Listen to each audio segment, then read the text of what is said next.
ओम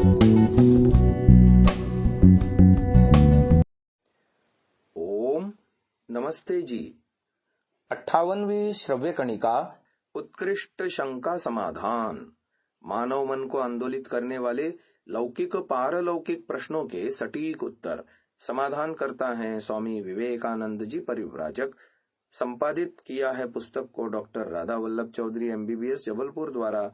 पुस्तक प्रकाशन दर्शन योग महाविद्यालय आर्यवन रोजड़ द्वारा हुआ है। कर्म प्राप्त आज की 182वीं शंका है, आत्मा के संयोग से जड़ शरीर चेतन लगता है। चेतन ईश्वर जड़ पदार्थों जैसे कि दीवार पत्थर आदि में भी है, तो ये चेतन क्यों नहीं दिखते? इसका समाधान है, जड़ वस्तु स्वयं क्रिया नहीं करती। शरीर जड़ है, वो स्वयं हिलता डुलता चलता फिरता नहीं है। जब आत्मा शरीर में जाता है तब चेतन आत्मा की प्रेरणा से शरीर क्रिया करता है। ऐसे ही दीवार के परमाणुओं में क्रिया हो रही है। सभी जगह परमाणु यानी एटम घूम रहे हैं। एटम कौन घुमा रहा है? ईश्वर। ईश्वर के संयोग से वहां भी क्रिया हो रही है। अनार में हो रही है, केले के अंदर हो रही है, हर वस्तु में हो रही है। जितने एटम्स घूम रहे हैं उन्हें तो ईश्वर घुमा रहा है, लेकिन जैसे शरीर में हाथ हिलता है वैसे दीवार हिलती नहीं दिखती। दीवार हिलती तो सभी भाग जाते, सोचते कि कहीं वो हमारे सिर पर न गिर जाए, इसलिए वो ऐसे हिलती हुई नहीं दिखती, चुपचाप स्थिर है। लेकिन उसके अंदर क्रिया होती है। सूर्य में, पृथ्वी में, चंद्रमा में, तारों में, यानी हर वस्तु में ऐसी क्रिया हो रही है, और वो क्रिया चेतन ईश्वर के संयोग से है। चेतन ईश्वर उनमें क्रिया करता है। वस्तुतः हर वस्तु क्रियाशील है। एक साइंटिस्ट से पूछिए, वो बताएगा कि क्या क्रिया हो रही है। सेब में, केले में क्रिया होती है। सेब रखा रखा सड़ जाता है। आपको हिलता तो नहीं दिखता मगर सड़ जाता है। ऐसा इसलिए क्योंकि इसके परमाणुओं में सूक्ष्म रूप से आंतरिक क्रिया होती है। इलेक्ट्रॉन्स घूमते रहते हैं, एटम सारे घूमते रहते हैं, जिसके कारण उसमें वृद्धि ह्रास होता रहता है। सेब केले में यह क्रिया तीव्र होती है। सेब केला 2-3 दिन में सड़ जाएगा। दीवार में ये क्रिया उतनी तीव्र नहीं होती, उससे बहुत कम होती है।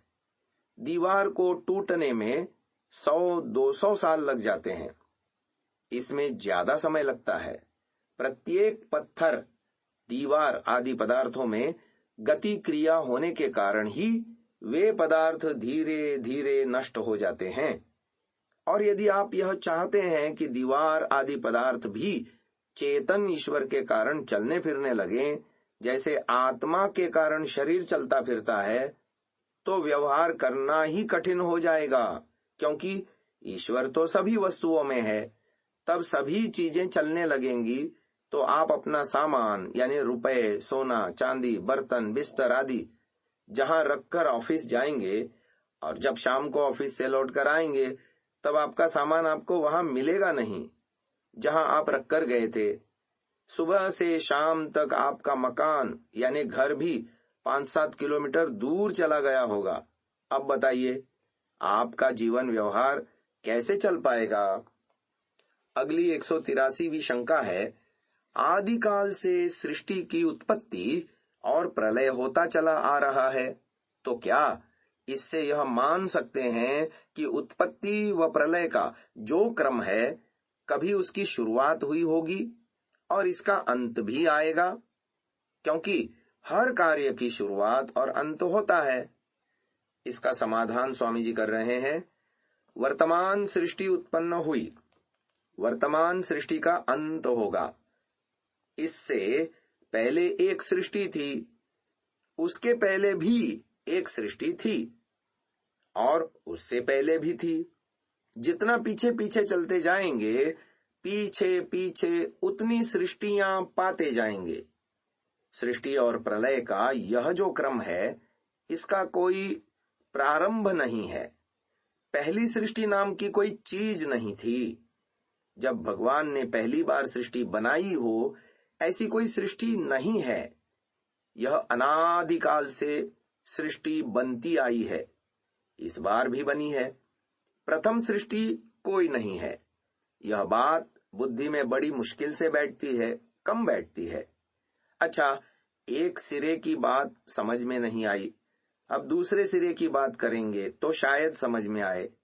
वर्तमान में यह सृष्टि चल रही है, इसका विनाश भी हो जाएगा, यानी एक न एक दिन प्रलय हो जाएगा। उस प्रलय के बाद फिर यह सृष्टि बनेगी और फिर अगली दूसरी सृष्टि का प्रलय होगा, फिर तीसरी बनेगी, उसका प्रलय होगा। इस प्रकार भविष्य में नई सृष्टियां बनती रहेंगी और प्रलय भी होते रहेंगे। क्या भविष्य में यह बनने बिगड़ने का क्रम समाप्त तो हो जाएगा? नहीं होगा। भविष्य में कभी इसका अंत नहीं होगा। बनती रहेंगी, बिगड़ती रहेंगी, इसका क्रम कभी समाप्त नहीं होगा। अब नियम क्या कहता है? जिस वस्तु का आरंभ होता है, उस वस्तु का अंत भी होता है। अब इस बात को उलटकर बोलिए, जिसका आरंभ नहीं होता, उसका अंत भी नहीं होता। इस आधार पर आपने स्वीकार किया कि सृष्टि प्रलय का भविष्य में अंत नहीं होगा। इस तरह दूसरी बात अपने आप सिद्ध हो गई। जब अंत नहीं है तो आरंभ भी नहीं है। अगर भविष्य में इस सृष्टि प्रलय का क्रम कभी समाप्त नहीं होगा, तो भूतकाल में भी इसका आरंभ नहीं हुआ होगा। इसलिए बनने बिगड़ने का क्रम न कभी आरंभ हुआ और न कभी समाप्त होगा। थोड़ा गहराई से बैठकर मनन करेंगे तो अच्छी तरह स्पष्ट हो जाएगा। आगे 184वीं शंका आ रही है।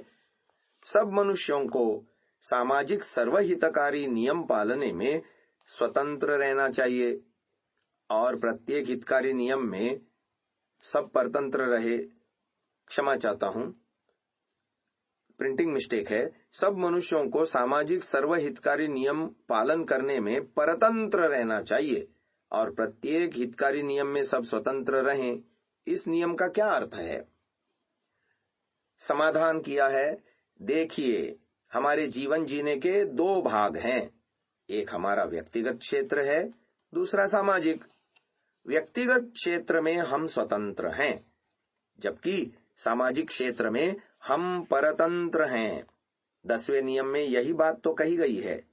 जैसे भोजन की घंटी बजी तो भोजन में सबको एक साथ पहुंचना है, सबको एक साथ बिठाएंगे, एक साथ भोजन परोसेंगे। यह सामाजिक नियम है। यह नहीं कि घंटी बजी और 5 आदमी चले गए, 5 आदमी 10 मिनट के बाद गए, 25 आदमी 20 मिनट के बाद गए। इससे तो सारी व्यवस्था बिगड़ जाएगी ना। इस तरह सामाजिक नियम में हम परतंत्र हैं। अब कितनी रोटियां खाएंगे, इसमें हम स्वतंत्र हैं। एक आदमी 6 रोटी खाए तो दूसरा भी 6 रोटी खाए, यह जरूरी नहीं। इतना हम स्वतंत्र हैं। किसी की भूख ज्यादा है तो वह 6 खाए, किसी की कम है तो वह 4 खाए, किसी की और कम है तो वो 3 खाए। कोई केवल खिचड़ी खाए, रोटी न खाए, कोई कुछ भी न खाए। यह व्यक्तिगत नियम है। व्यक्तिगत जीवन में हम स्वतंत्र हैं। जैसे समय पर आने का नियम है तो कक्षा में घंटी बजते ही समय पर जाओ। सामाजिक नियम में हम सब परतंत्र हैं। घर से आप शिविर में आए या न आए, उसमें आप स्वतंत्र हैं। यह आपका व्यक्तिगत नियम था आने के लिए। अब आए हैं तो इस नियम से परतंत्र हो गए। शिविर में आ गए तो अब यहाँ के नियमों का पालन करना ही पड़ेगा। इसी प्रकार से सभी जगह आप समझ लेंगे। आज की इस श्रव्य कणिका को यहीं विराम देते हैं। ओम।